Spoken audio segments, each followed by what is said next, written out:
Some stories don't start with big events. They begin with old silences, with streets too familiar, with eyes lost in routine. That's how the story of Thomas Parker begins. An ordinary man, 27 years old, hands calloused from work, heart calloused by life. He wasn't famous, wasn't rich, and maybe no one would recognize him in a crowded airport. But he carried something rare, a living, intact memory of a love that never faded. He lived alone in Maple Heights, a town that seemed frozen in time, where everything changed slowly, except for longing. He lived like someone waiting for something he no longer knew would ever come, until that Saturday. Before we continue, subscribe to the channel. Here every story is made with soul and heart. You're not just an audience. You're part of the reason this all exists. Jessica Peterson was the most vivid memory of Thomas's past. They grew up on the same street, sharing kites, secrets, dreams, and wounds only children understand. When she suddenly moved away at 15, Thomas lost more than just a friend. He lost the glow of the afternoons, the sound of laughter echoing in alleyways, the presence that filled everything. She left without warning, without letters, without excuses. And he never understood why. But he never forgot. For years, Jessica kept appearing in his dreams, more real than anyone he had met since. That April morning, the sky had a color impossible to describe. Thomas was coming back from work, tired, his face sweaty, his thoughts silent. He passed by the old neighborhood cafe, now modern, with a pretty window display and the smell of cinnamon in the air. Something inside him told him to go in. Maybe it was the music playing, something nostalgic, or just intuition.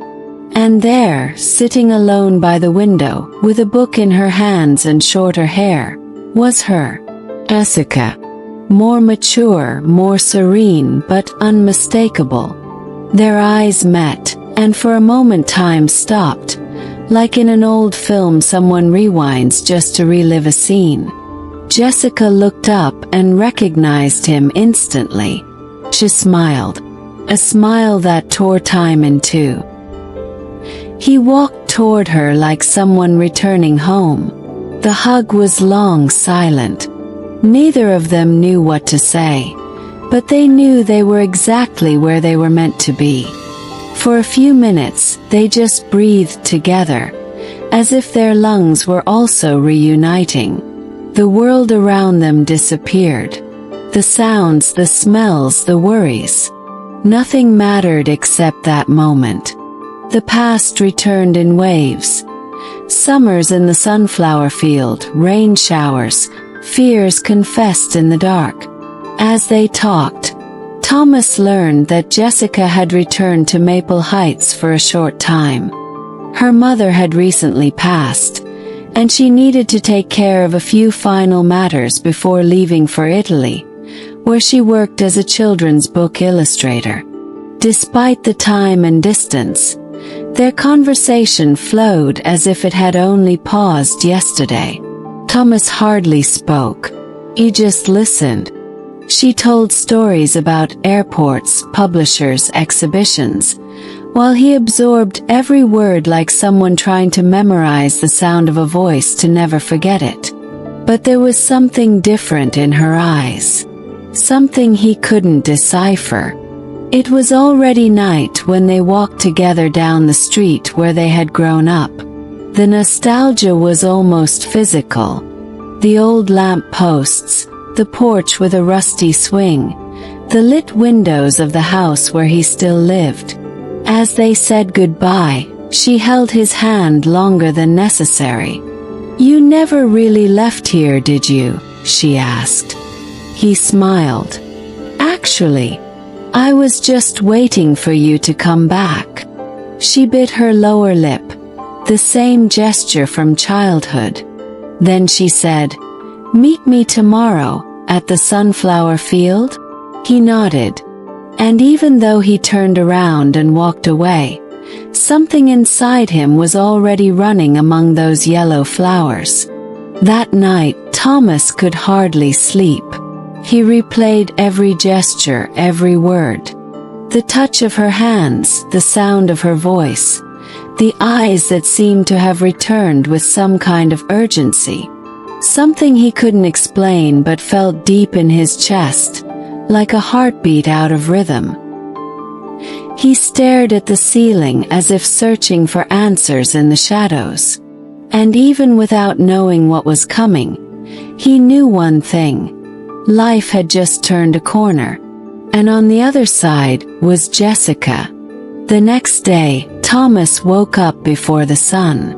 The sky was still gray when he left the house, lacing up the old sneakers he had worn since his teenage years. He wore the same blue flannel shirt Jessica used to like, even though he didn't know if she'd remember. The walk to the sunflower field was long, but he decided to go on foot, just like he used to. Each step felt like a return to something forgotten, to past summers, to hot afternoons, to the plans they made sitting on the grass. That field was their place. It was where they used to hide from the world, dream big, and swear they'd never leave each other. Now, so many years later, he returned with a racing heart, like a boy facing his first love. Jessica was already there, sitting on the same stone they always stopped at, in a light dress, hair loose in the wind, as if she had been shaped by the field itself. The sun was starting to rise, casting gold over everything, and for a moment Thomas felt like he was inside a painting. She was the center, and everything else was just a frame. She smiled when she saw him, and he felt the ground slip away for an instant. He sat beside her in silence. It was as if words might ruin what their eyes were already saying. The wind passed between the flowers, creating a soft, almost sacred sound. She held his hand naturally. There were no questions, just presence, just them. They talked for hours, laughed about old things, remembered nicknames, games, silly fights, spoke of school teachers, the dog that lived on the corner, the summer parties where they shared soda and promises. And then, between one memory and another, silence fell. Jessica grew serious, gazing at the horizon. Thomas noticed the shift in the air. She was more thoughtful, her eyes slightly wet. "Do you believe time keeps things for us?" she asked, almost whispering. He didn't know what to say. "I believe some things never really go away. They stay here inside, waiting for the right moment." Jessica nodded, but said nothing more. In that moment, something in Thomas awoke. A raw intuition. It wasn't just longing she carried in her eyes. It was something denser, deeper. But he didn't want to intrude. He respected her silence. And without realizing it, he rested his head on her shoulder. They stayed like that for eternal minutes, listening to the sound of the wind and the rustling of the flowers. It was as if the world had forgotten them for a moment, allowing everything to simply be peace. There were no regrets there. Just a reunion that seemed to have been awaited by destiny itself. And even without knowing it, they were beginning to live the most intense and shortest days of their lives. From that day on, they started meeting every day. Jessica postponed her trip, saying she needed to breathe a little more before moving forward. Thomas didn't question it. He just enjoyed it. They went to the town cinema, rode bicycles like teenagers, cooked together, and sometimes just lay in the backyard staring at the stars like before. The whole neighborhood seemed to breathe with them. Neighbors smiled when they saw them together again. Even the cafe would reserve the window table as if it knew they would return. It was a love that didn't need to be explained. It was old, pure, simple, and at the same time new, like a flower reborn after a winter that lasted too long. Jessica started drawing again. She filled pages with scenes from daily life with Thomas. Delicate illustrations. Him laughing while cooking, the two of them in the sunflower field, a sunset scene from his rooftop. One night, she showed Thomas a particular drawing. The two of them growing old together, holding hands, sitting on the same park bench where they played as children. He laughed and said, "I like how I'm bald in your drawing." She smiled with a different light in her eyes and replied, "But look, even old, you still hold my hand the same way." Thomas fell silent. That hurt, and he didn't know why. There was something in that phrase. Something hidden. And then came the rainy day. They were lying under the porch of his house, watching the raindrops fall in the garden. Jessica was trembling slightly. She said she was cold, even though the night was warm. Thomas grabbed a blanket and wrapped her carefully. When he touched her, he felt that she was sweating. Her forehead was hot, her eyes a little dull. "Are you okay?" he asked. She smiled like she always did when she wanted to hide something. "Just a silly cold. It'll be gone tomorrow." But it didn't go away. And the next day, she didn't show up at the field, nor the one after that. And that's when Thomas started to understand that this story, no matter how beautiful, was hiding a painful secret waiting in the shadows. Thomas spent the entire afternoon waiting in the field, sitting on the same stone where she always arrived with her hair dancing in the wind. But Jessica didn't come. No message. No sign. At first, he tried to justify it. Maybe she overslept, maybe she was handling something about the move. But his heart didn't believe it. Something was wrong, and he knew it. He went home restless, his steps heavy on the asphalt. His thoughts scrambled. He called, texted. No answer. He went to her mother's house, but it was locked, silent, with the windows shut and the mailbox overflowing. Jessica's absence began to transform into a ghostly presence, something suffocating, pounding against his ribs from the inside out. It was as if the world was trying to say something, but Thomas refused to understand. And that refusal hurt more than any possible truth. On the third day, Jessica showed up. She knocked on his door with tired eyes and a sad smile. She looked visibly worn. Her face pale, lips dry, and her breathing short. "I'm sorry I disappeared.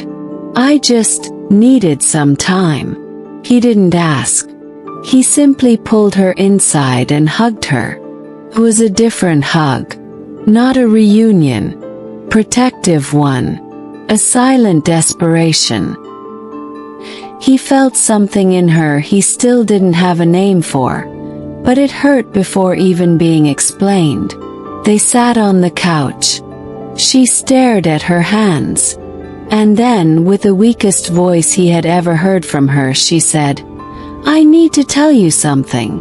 Time seemed to stop again. But this time for good. Thomas took a deep breath, as if something in his instinct had already accepted what his mind still resisted hearing. And he gently squeezed her hand, saying, "You can tell me everything. I'm here." And what came next shattered everything he knew of the world. Jessica spoke slowly. She used words like they weighed tons. She said she had been diagnosed with a rare type of cancer 6 months ago. It started in the bones, spread to the lungs. She had already undergone chemotherapy, surgeries, experimental treatments. Some days were good, others impossible. And lately, the impossible days had won.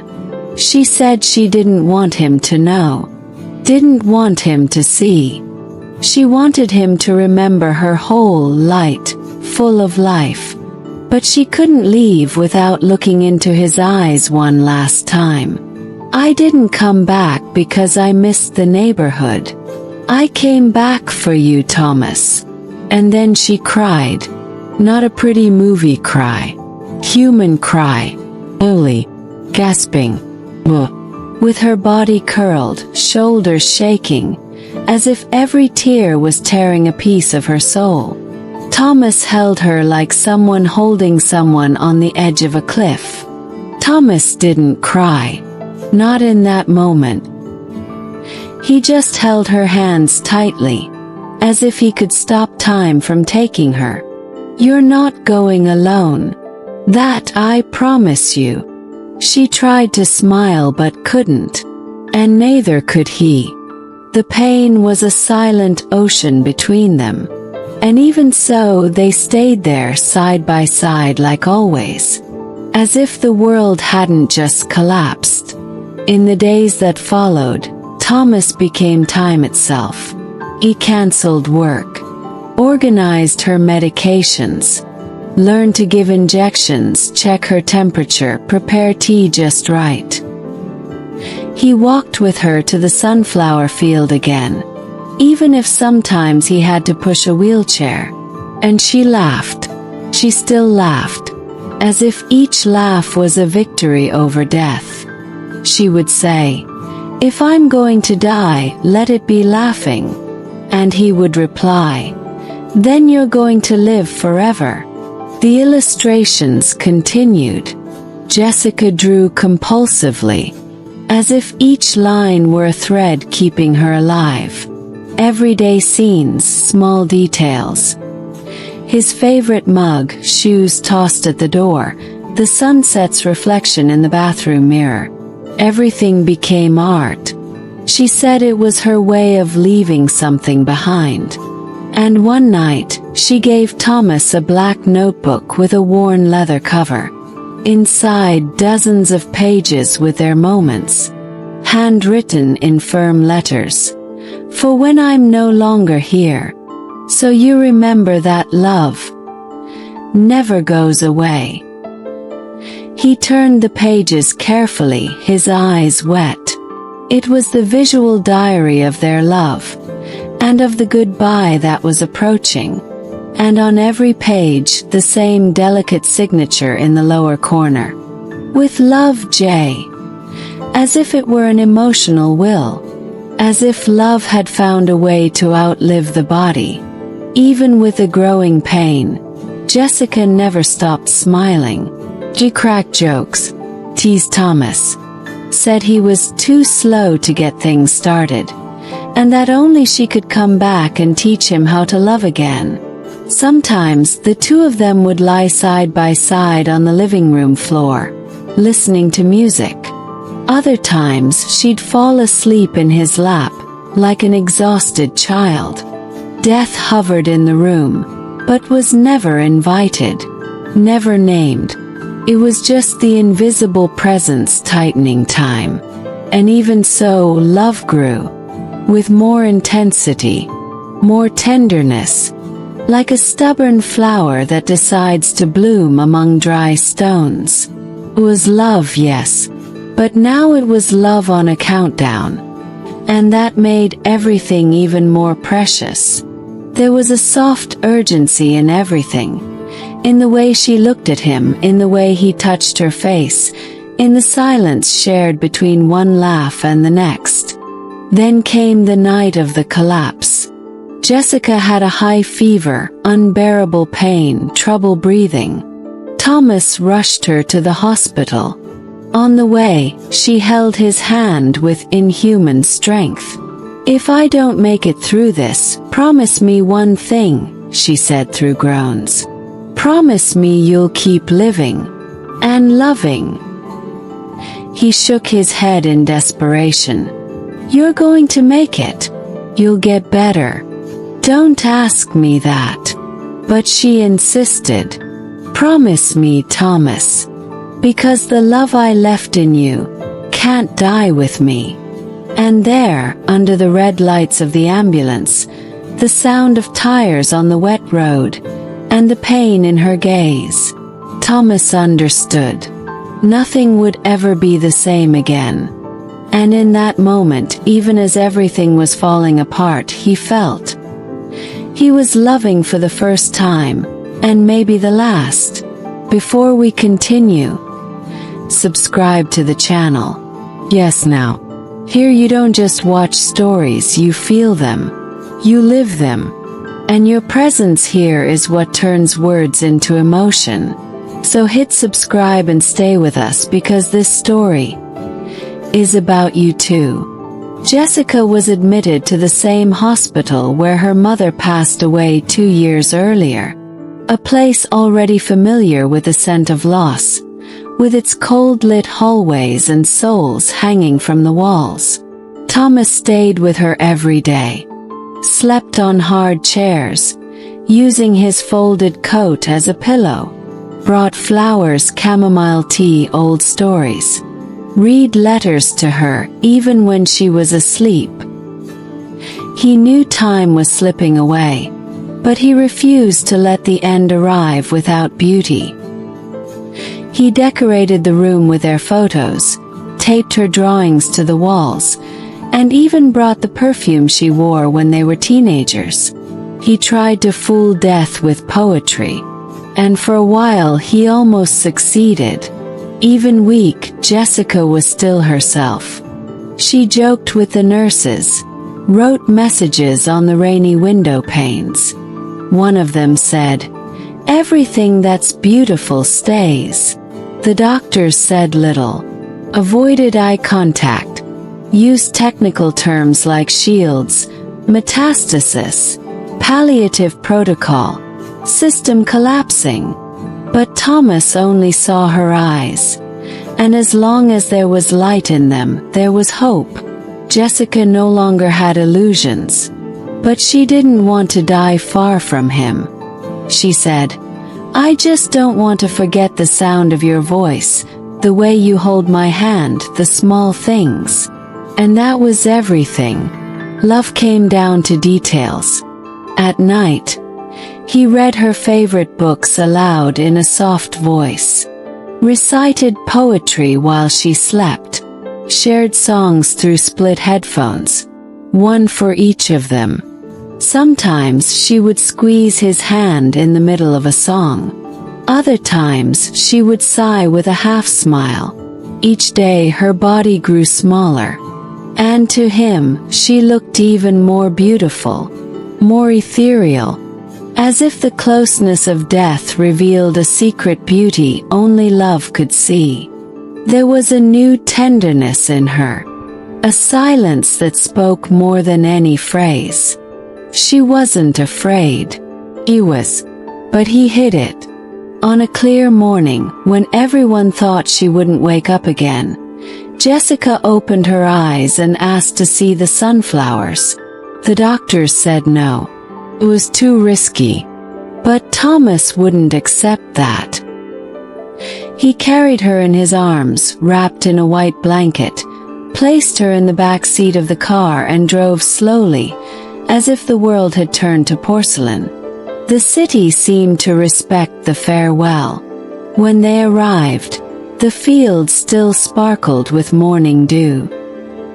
He took her among the flowers. She touched a petal and whispered, "If I have to go, let it be from here." And she smiled.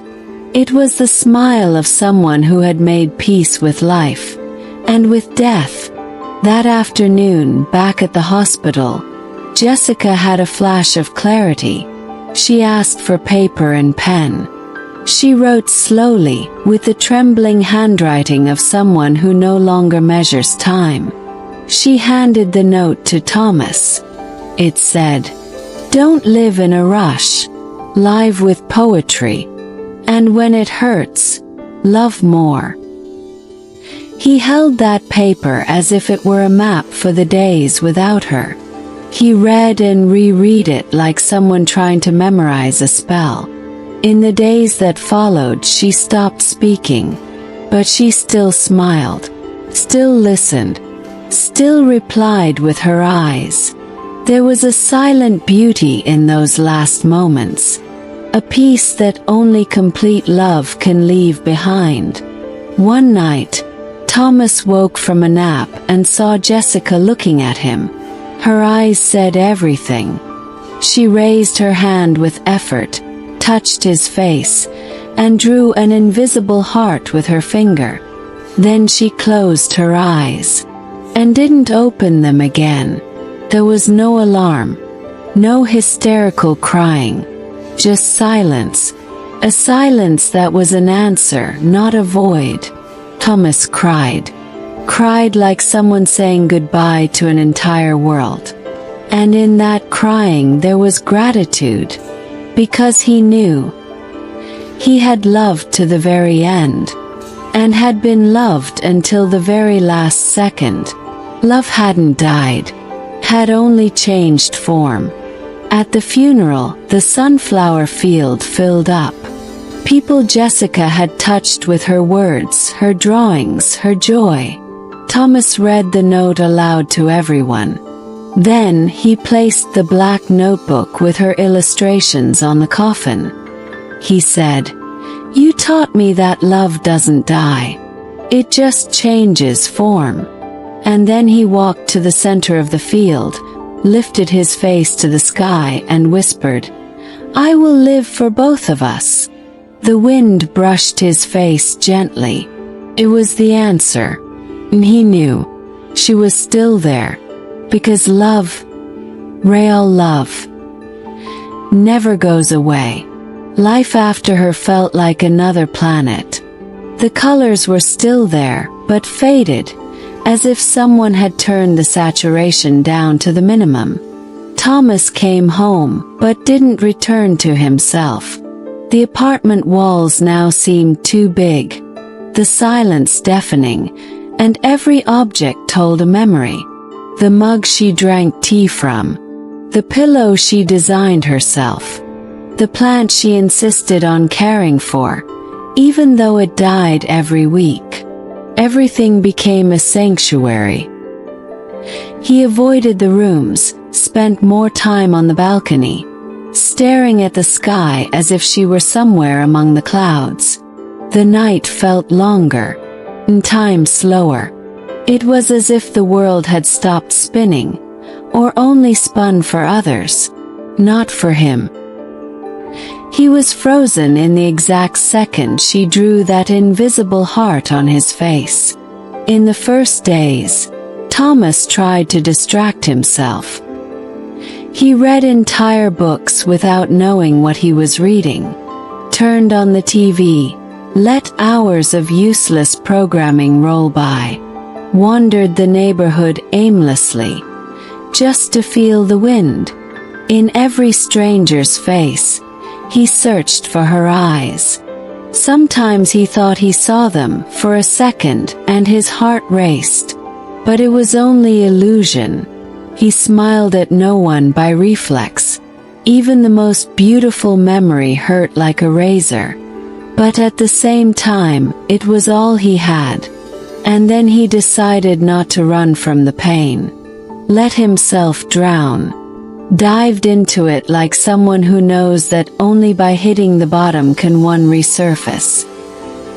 He started rereading Jessica's letters one by one, rewatched their videos, listened to her voice messages every night, held on to her voice like a rope in the middle of the sea.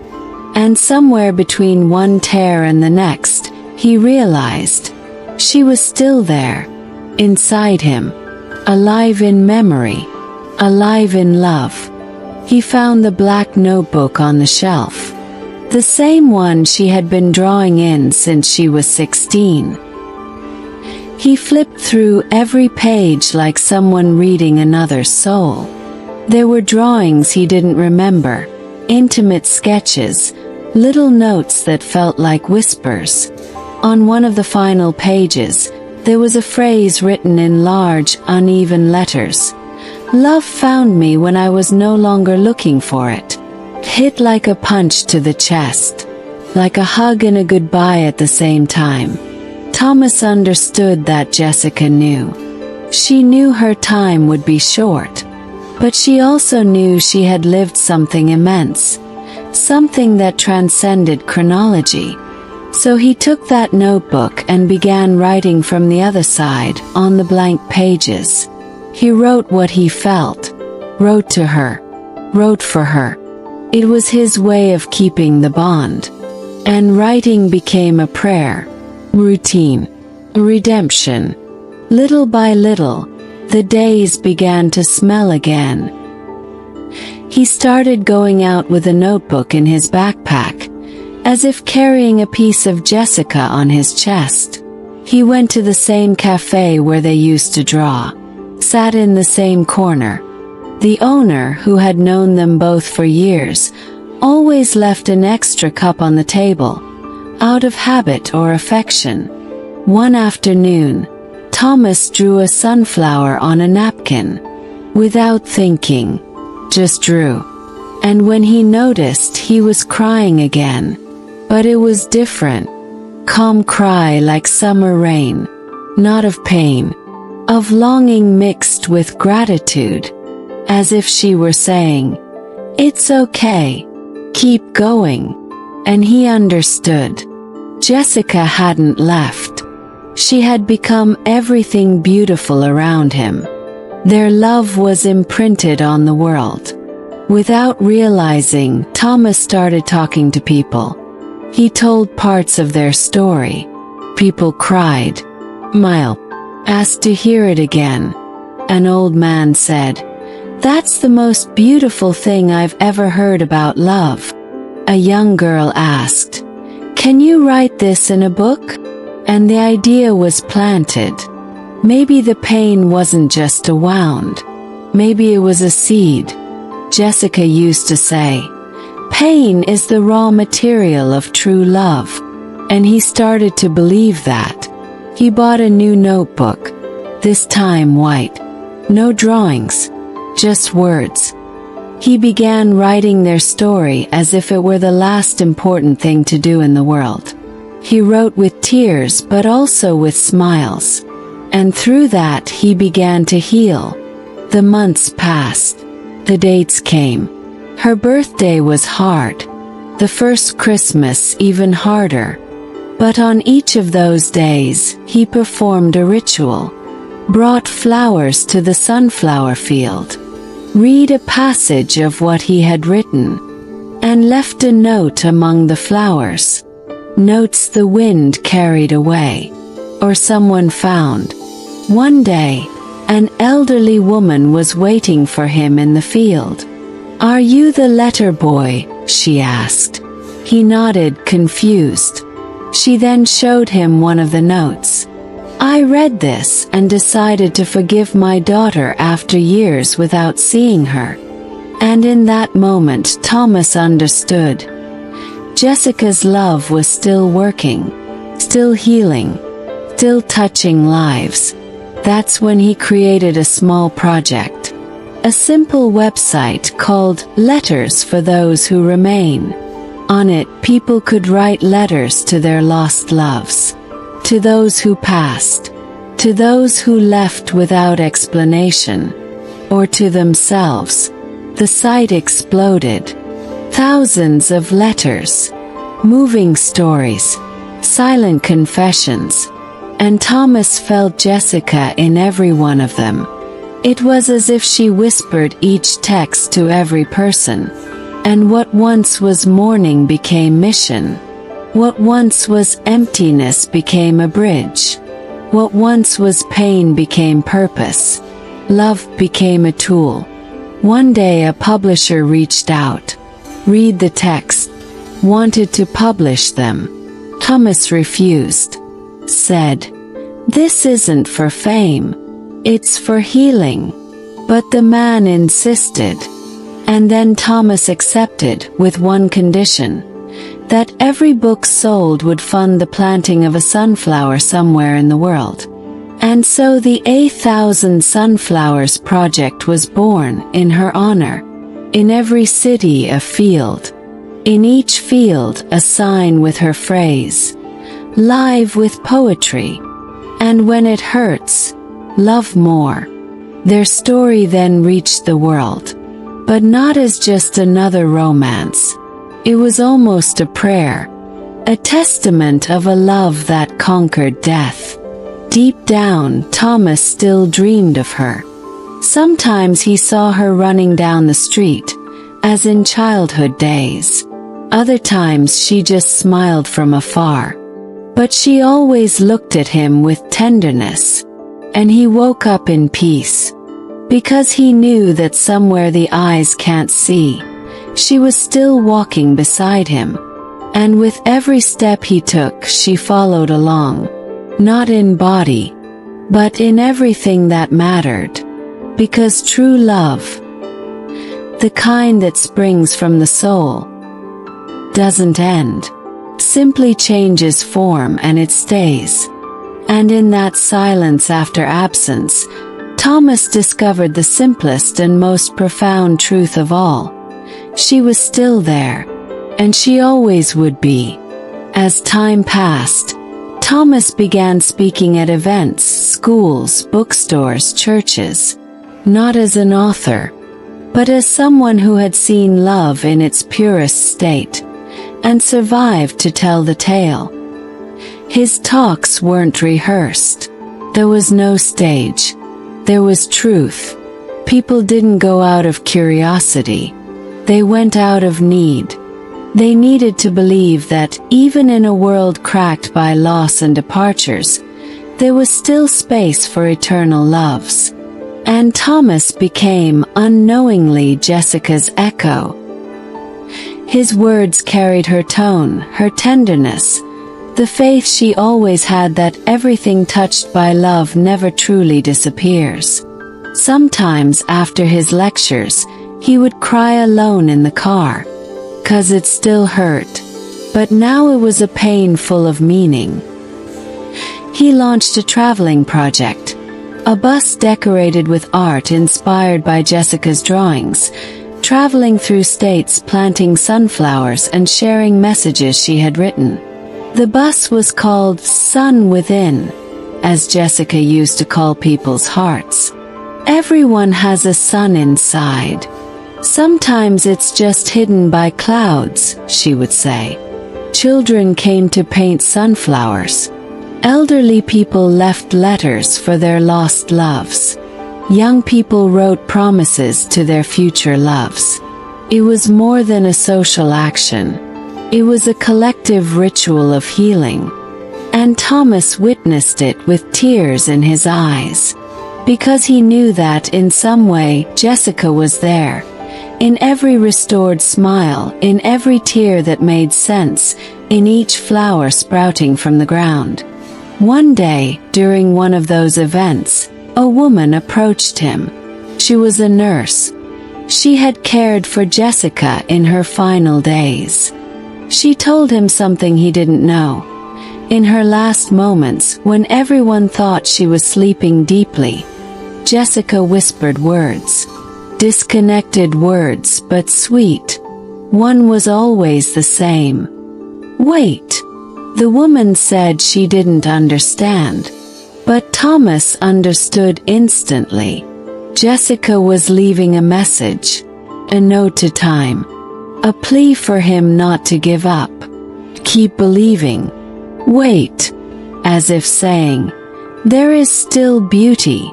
Still purpose. Still something worth living for. And that echoed in his mind for days. Like a mantra, like a prayer. It was in that phase that Thomas decided to visit the house where he grew up. Where he met Jessica. The neighborhood had changed. But the tree where they picnicked was still there. The sidewalk where she had drawn a chalk heart at 12 still bore faded marks of the paint. And then he had an idea. Right there in that place where everything began, he would erect a bench. A wooden bench with a golden plaque. The plaque said, "Here began a love that not even death could erase." And under the shadow of the tree he sat, looked at the sky, felt the wind weave through his hair, and for the first time in months, he smiled with lightness. It wasn't a smile for himself. It was for her. It was with her. A teenage girl passed by and sat next to him. "Read the plaque," asked. "Is that really true?" Thomas answered with watering eyes.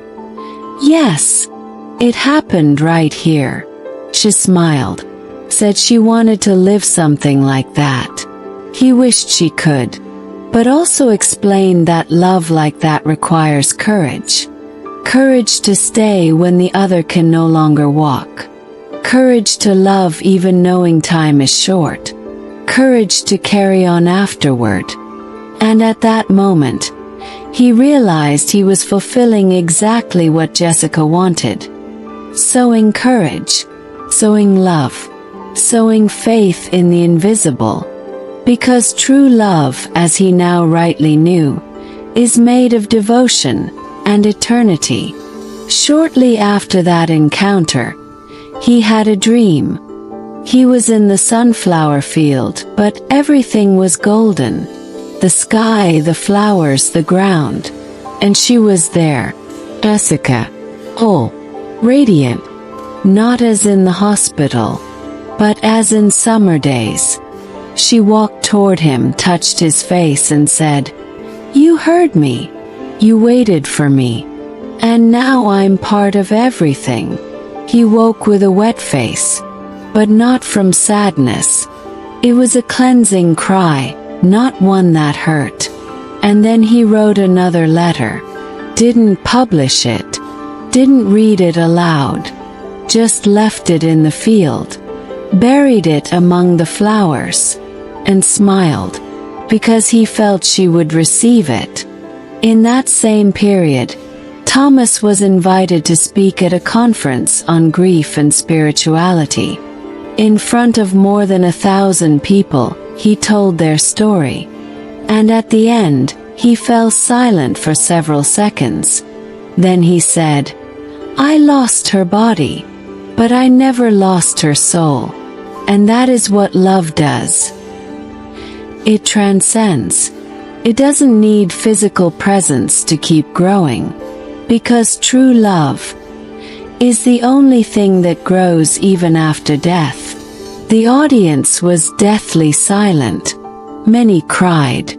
And there, he realized he was now fulfilling his mission. He had become more than a grieving man. He was now a messenger of eternity. Jessica had become an idea, a symbol, living poetry. In every place the project traveled, stories emerged. People returning to believe in love. Unexpected reconciliations. Saved marriages. Young people who abandoned suicide plans after reading her texts. It was as if Jessica had left a piece of her soul scattered in every gesture, every hue, every verse. And Thomas now was the guardian of it all. Not out of obligation, but out of love, out of loyalty, out of faith. He didn't speak of her with sorrow, but with pride, as someone who had witnessed a miracle, and understood that some miracles are not meant to last, but to transform. And then came the invitation to turn their entire story into a film. An international studio had read the texts, seen the project, visited the sunflower fields. They were moved. They wanted to share it with the world. Thomas hesitated. He feared turning everything commercialized, losing the truth in the glare of spotlights. But then he remembered a phrase Jessica always used. Beauty is not in how we present it, but in the truth we carry. And so he accepted. With one condition. The script had to preserve the ending as it truly was. No false happy endings. Because their love was already happy. Even with death. 'Cause love was real. The film premiered on a cold October night, on the day Jessica would have turned 30. The premiere took place in an old cinema in New York, with over 500 people attending. The room was filled, but for Thomas there was only one empty seat, the one beside him. He had reserved it for her, with a sunflower placed on it. When the lights dimmed, the silence in the theater became sacred. And as the scenes unfolded on screen, childhood games, the reunion in the park, the hospital drawings, the sunflower field, people wept. They wept for real. Because they sensed they weren't watching fiction. They were witnessing something that could happen, or had already happened, to anyone. Messages began to arrive instantly. Social media comments, physical letters, emails. Thousands of people saying they had found strength in the midst of pain, that they believed in love again, that they had forgiven their parents, gone back to their husbands, looked for their children. Jessica, who was no longer physically here, had become a lighthouse. Thomas read each message with tears in his eyes. Sometimes he replied. Other times he just smiled. Because there was no better answer than the very echo of her life reverberating in people's hearts. It was as if she had become a language spoken by broken souls, a language that only true love can teach. The sunflower became a symbol. It started being tattooed, embroidered on clothes, used on book covers, printed in paintings. The symbol wasn't just for beauty. It was a silent promise. A reminder that, even when everything turns dark, love turns its face toward the sun. Schools began using excerpts from Jessica's letters in literature classes. Churches quoted her words in sermons. Psychologists recommended the film as therapy. It was as if the whole world was, somehow, healing through that story. And Thomas watched everything with humility. He knew none of it was about fame. It was about truth. About a love that knew how to be eternal even without remaining in the flesh. On the 1-year anniversary of Jessica's passing, Thomas did something he had been preparing for months. He returned to the sunflower field. Not to cry, but to celebrate. He was alone. In his hands he carried a new notebook. Inside 365 letters. One for each day without her. Letters that didn't beg for her return, but narrated her presence in every little thing. He sat in the same spot where she had whispered, "If I have to go, let it be from here." He read the last letter aloud. Then, with a firm smile, he tied them all with a blue ribbon, her favorite color, and buried them under a new sunflower sprout. Above it he left a plaque. "Here love begins again." And as he stood up, he felt the warm spring wind touch his face like a kiss. Life didn't go back to the way it was, but it found a new rhythm. Thomas opened a foundation in her name, focused on palliative care and humanizing the end of life. Schools, doctors, and artists joined the project. It was no longer about remembering Jessica. It was about living as she lived, loving as she loved, turning pain into a garden. He used to say, "If the end is inevitable, then let it at least be beautiful." And over time, He realized he had discovered something even rarer than great love. He had discovered eternity inside a moment lived with truth. One night, while organizing his papers, he found an envelope he had never opened. It was from Jessica, marked, "Read only when you are at peace." With trembling hands he opened it. Her handwriting filled the page with sweetness. She wrote, "If you've made it this far, it's because you truly loved me. Thank you for every gesture, for not giving up, for making me laugh when everything hurt. Now I am part of everything. When you look at the sky, you'll see me in the clouds. When you hear a soft song, you'll hear me in the silence. When the sun touches your skin, it will be my hug. I didn't leave. I'm just in another form. Our love is eternal. Now go. Life. For me. For us." Thomas closed his eyes. And for the first time he felt complete peace. Time passed. Thomas grew old. He continued writing, giving talks, tending to the sunflowers. He never loved another person again. Not because he was closed off, but because he knew he had already loved in its fullest form. People asked if he didn't feel lonely, and he would reply, "I've never been surrounded by so much light." Sometimes he would spend hours on the bench under the tree in the neighborhood where it all began. He listened to the sound of children playing, smelled the scent of flowers, and looked at the sky. Always the sky. Because he knew something was there, waiting for him. And that was enough. Because when you love like that, death doesn't frighten. Just reschedules the meeting. On Jessica's last birthday, at the age of 87, Thomas wrote his final letter.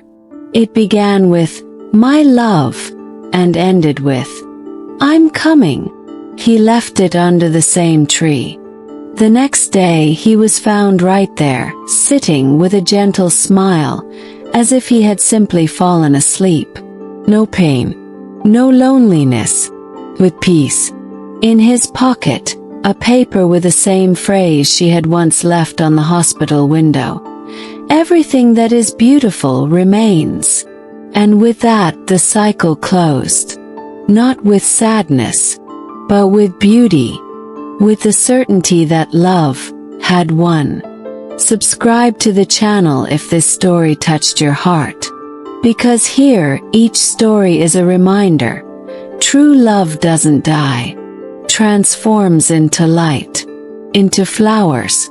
Into eternity.